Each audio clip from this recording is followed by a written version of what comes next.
Hi guys, ako nga pala si Nat James at ito ang vlog day 2 ng ating marathon journey. Ito nga pala yung ginawa natin kahapon.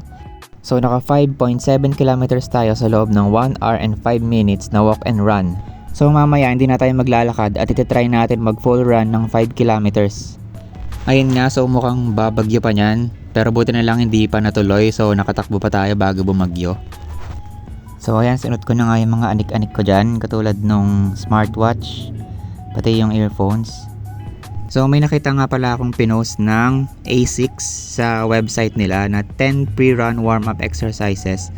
So ayun yung heel to butt, knee to chest, tapos hip rotation, knee circles, forward skip, yung next dyan.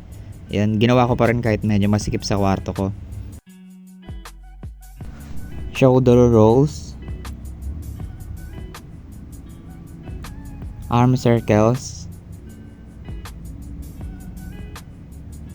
forward and side lunges. Yan, medyo hirap na hirap ako dyan kasi ang liit lang na kwarto ko.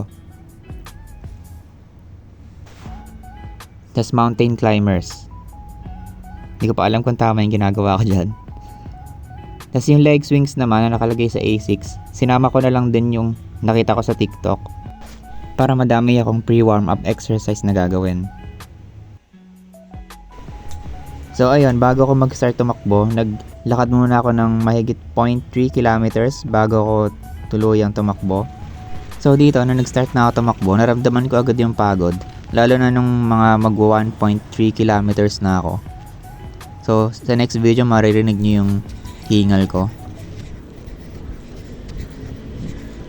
Pinilit ko talaga hindi mag-stop tumakbo para mapanindigan ko yung full run natin. Kaso nga lang, nung mga ngalahati na ako ng 5 kilometers, dun ko naramdaman yung literal na pagod. So naglakad na lang muna ako ng onte. Hindi ko rin alam, pero sobrang bigat ng katawan ko nung araw na yan. Pinilit ko na lang yung sarili ko na matapos yung 5 kilometers nung pagkatapos nyan. So hindi na ako nag-video, sorry na. Ito yung tapos na ako mag 5 kilometers, so umupo muna ako sa gilid. Ito nga pala yung tinakbo ko ngayong araw. So kumpara kahapon na naka 1 hour and 5 minutes tayo, ngayon naka 47 and 54 seconds na lang tayo ngayon. Siguro kaya pa naman babaan yan kung di lang talaga ako naglakad at napagod. Kaso nga lang, ganun talaga eh. So pagkatapos niya, naglakad na ako pa uwi, nag-cool down, tapos ginawa ko ulit yung warm-up exercise kanina. At dun ko naramdaman yung ngalay ng mga legs ko pag uwi ko. So rest day muna ako bukas kasi sabi sa balita is babagyo daw.